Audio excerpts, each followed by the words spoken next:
Good morning and welcome to the Northwest Passages Community Forum live stream.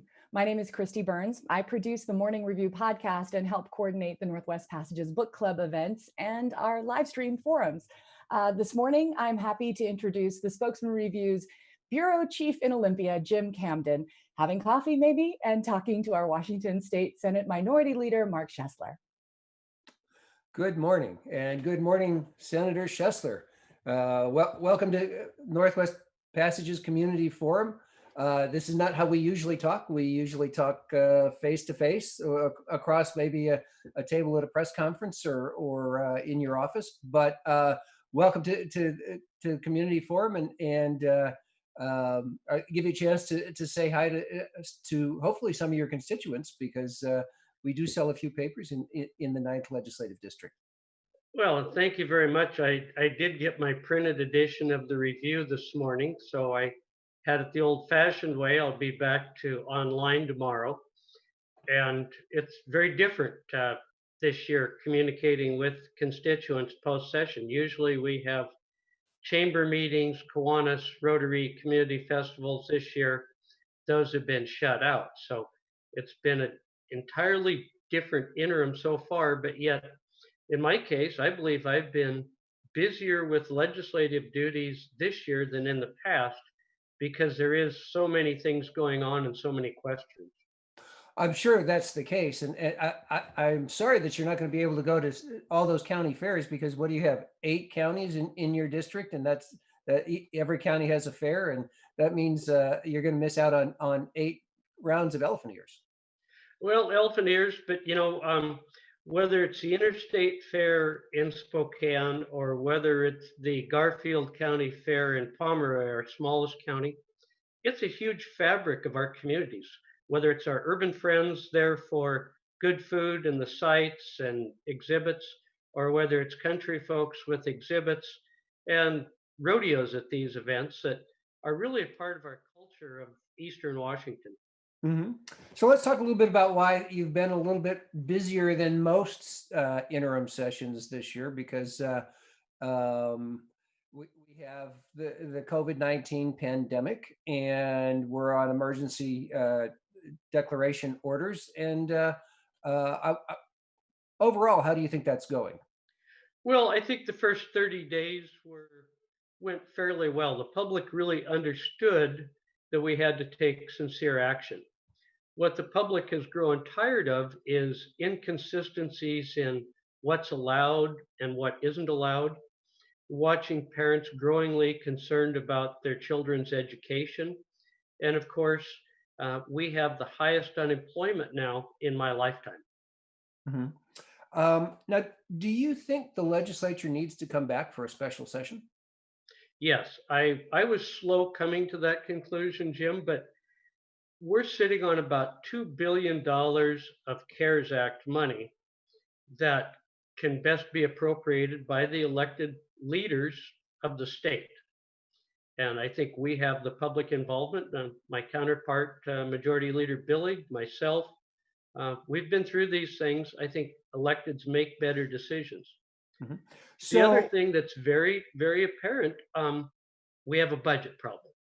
The size is maybe the largest of my career, but early action is critical.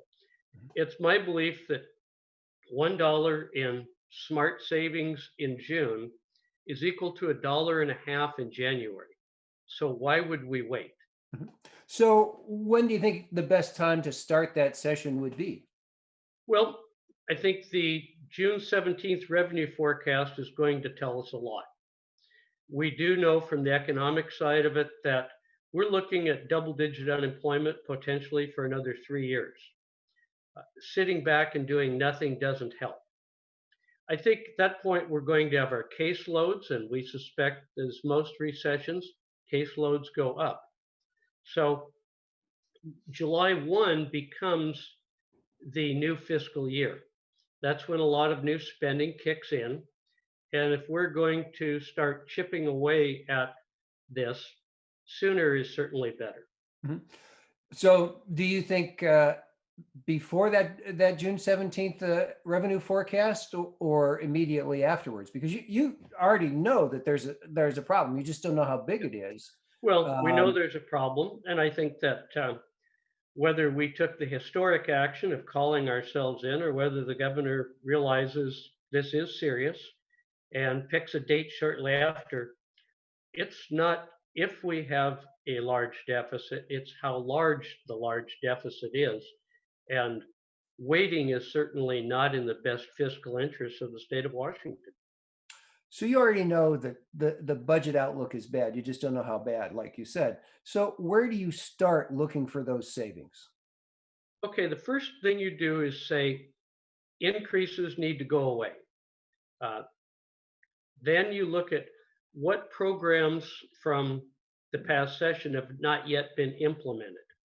And let's start pruning early. Then look at what efficiencies can we find, what changes. And Jim, if we do it early, it's smarter. For example, with the healthcare authority, it may sound really good to take a $500 million hit from the general fund. Unfortunately, that may take $1 billion in federal money away with it. So given time, you can look for efficiencies, you can look for changes, but waiting is not a good idea. And I think large across the board cuts are particularly difficult because I don't think anybody is that excited about the size of the cuts to the most vulnerable. So if we get in and actually manage the budget like we did in 2011 and 2012, we have a better handle on it than if we just sit back and hope it gets better. Well, do you already have people that are looking at the budget? I mean, John Braun is your budget guy. Is he talking with Senator Rolfes, who's the chair of Ways and Means? You know, are you already laying the groundwork for this? Well, as a caucus, we certainly are. I know Senator Braun and Senator Rolfes do talk. How much and what details, that's obviously a privileged conversation between those two. But we're anticipating it, and we're open to moving forward. Mhm. Now, you mentioned if the governor doesn't call you back, you could take the historic act of calling yourselves back in. That's a difficult process, though. It's never actually been tried. Do No. you think that you can do that? Do you think you've got the sign off from the Democrat, Senator Bill Well, Lake? I think it's certainly a long shot, but it's something the public has to understand, that there are other options. And if we don't tell people what could happen or what a potential option is, shame on us. Mhm. So when you talk to people about how they're handling both the unemployment numbers, the COVID restrictions, what do they tell you that they are the most worried about? Boy, Jim, Give me that two or three. You don't have to. okay. You don't have Well, to rank. here's one that affects every member. The number of calls and emails from people who have been unable to get their unemployment benefits.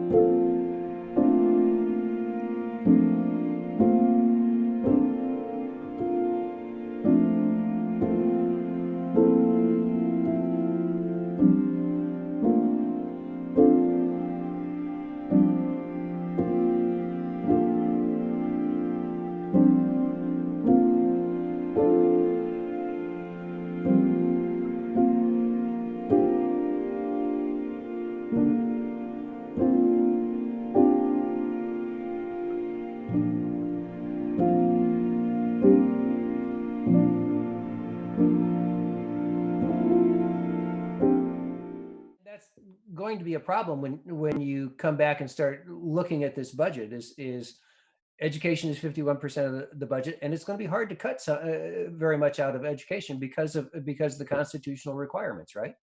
Well, certainly it's going to be more challenging. There isn't, uh, for example, do you really need to give a pay raise as part of basic education? Perhaps not. Uh, a I've pay also heard. raise a pay raise when your neighbor is losing his job or losing her business doesn't seem to make a lot of sense. Speaking of pay raises, are Republicans going to suggest that the state open up the contracts with state employees and cancel those pay raises? Well, I think that it can only happen if the governor declares a fiscal emergency, crisis, unsustained, unfeasible. The terminology escapes me, but I think your listeners, viewers gather that the Things are governor bad. has to declare it. And what we've seen that already, Jim. Regional universities and community colleges said, we're in a fiscal crisis. Those are no longer feasible. Mhm. If you look at 70, 80% of the cost of operating a regional university or community college, they're likely to be forced into that. So their boards can declare it. This governor could as well. And he has to think about being more responsible when he negotiates these 60 or so union contracts this summer behind closed doors. Well, but we're talking about the contracts that are in place to start July 1, Right. right? First thing you do when you're in a hole is quit digging. The governor could do that by declaring it financially unfeasible. Now, Then we look at the 21-23 biennium and we say, okay, let's get real. 10% unemployment and pay raises probably aren't compatible. so you talk with the governor on from time to time, possibly more than you normally do in the interim session this year. Have Actually, you Jim, raised? that's wrong. No? I've talked to the governor less this year than I have any time when there were things going on. I haven't talked to the governor since sometime in early mid-April. So when he needs to have emergency orders extended, you don't talk to him? He's never asked for them.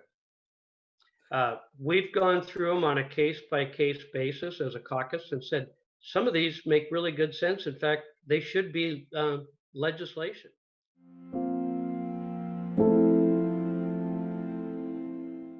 A very select few, and yes to others. On a case-by-case basis involving all of the members of the caucus have had a role in talking about, is this a good idea? For example, unemployment, telemedicine, building codes. There's some really good ones that, of course, we're going to, and others are going to more scrutiny. There were a couple that you said no to. Do you recall the ones that you did not allow him to extend? One that comes to mind right away is the get out of jail free for convicts. We saw no need to reauthorize that. How when you look around at some of the counties in your district, all of them are at phase 2 right now. Have you seen any rebound or ability for some of those small businesses to start clawing their way back? Well, actually, 5 of my 6 counties are in phase 2. Franklin County has not gotten into phase 2 yet. Mhm. They've had some more challenges. We're seeing subtle little signs. See the little restaurant on Main Street in Ritzville, a few people going in.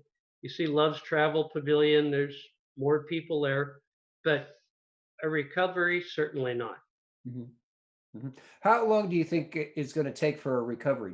Do you subscribe to the view of a V-shaped recovery or It all boils something down. You have the potential for a V-shaped recovery, but you have to open up major sectors of our economy, and that has yet not happened. Mhm. So when you're looking at the budget and a lot I understand looking at the side of the spending side, but are you going to be looking at the revenue side too? Well, it's interesting who's left to tax that hasn't had their taxes increased or is still in business. Um, for example, the B&O was raised on all healthcare providers in the private sector, but yet those healthcare providers were, in some cases, 2 months with virtually no income. they're struggling as much as the neighborhood restaurant. So how do you tax professional services, B&O, which was the last tax increase? Uh, we saw the bank B&O tax thrown out because of title only and dark of night issues. So I think it's hard to say where the revenue would be.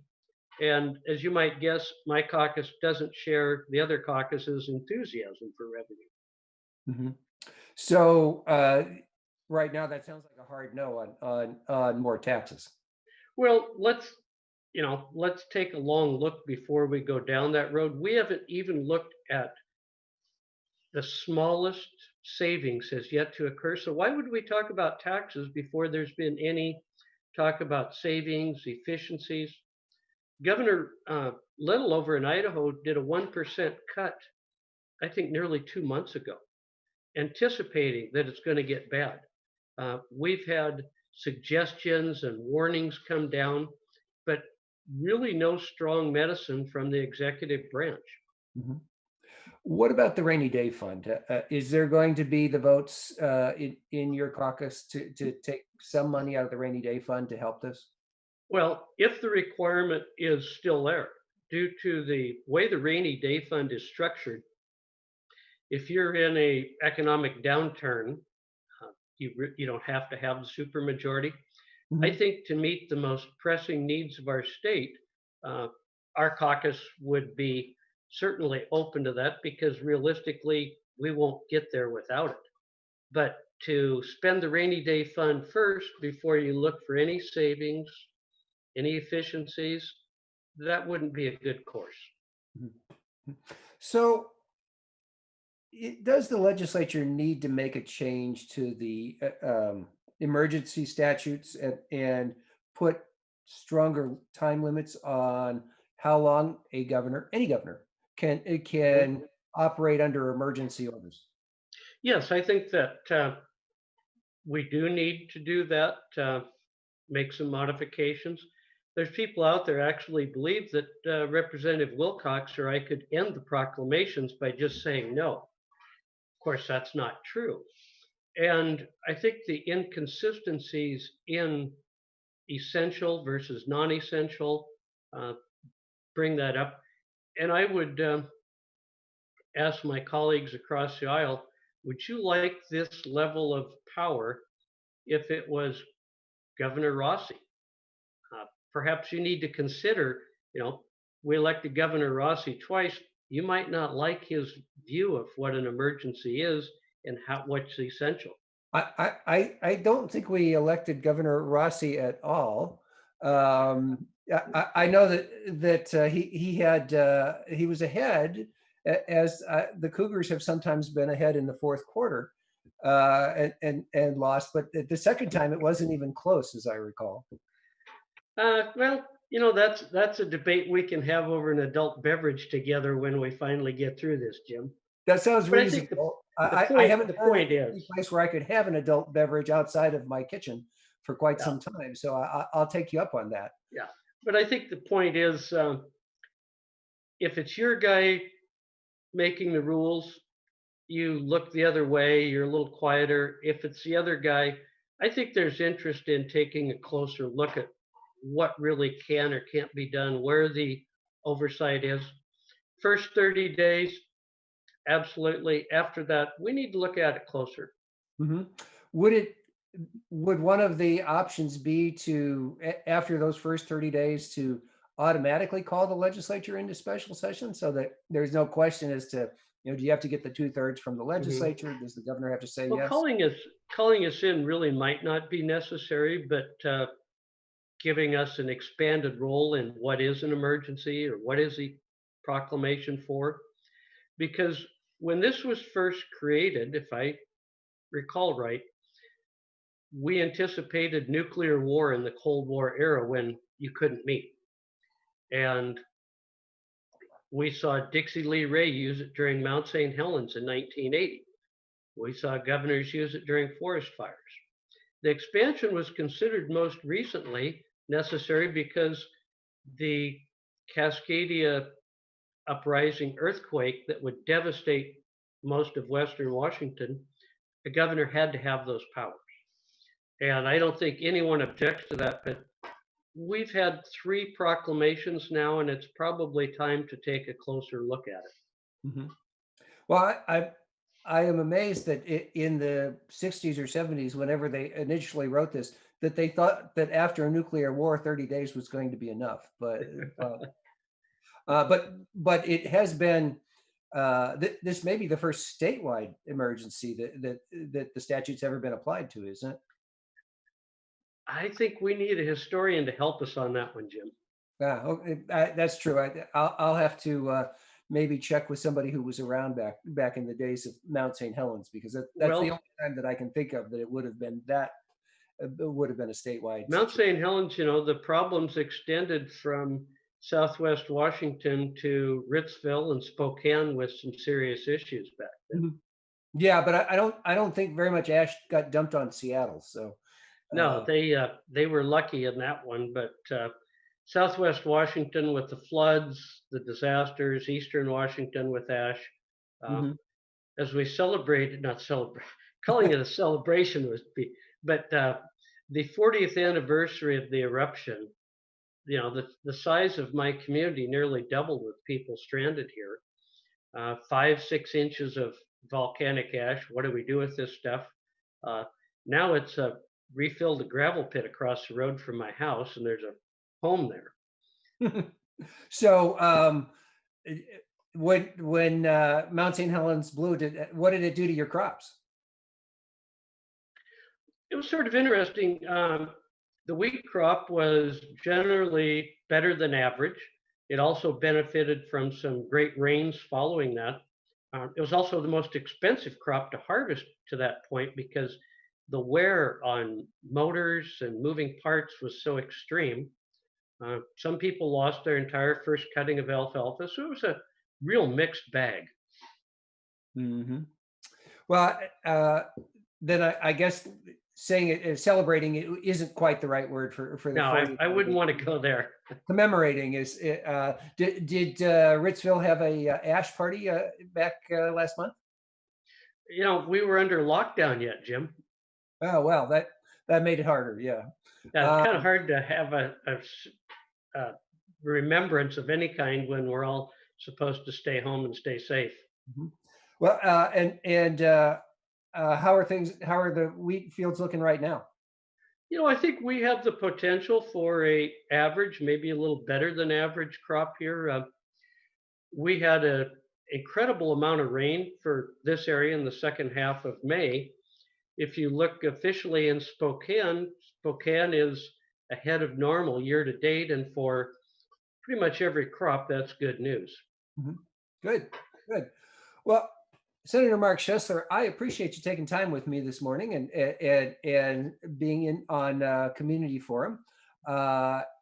We are trying to get as many of these forums up and running as possible, and I suspect that if or when I should say you come back for a special session, we might be able to do this face to face and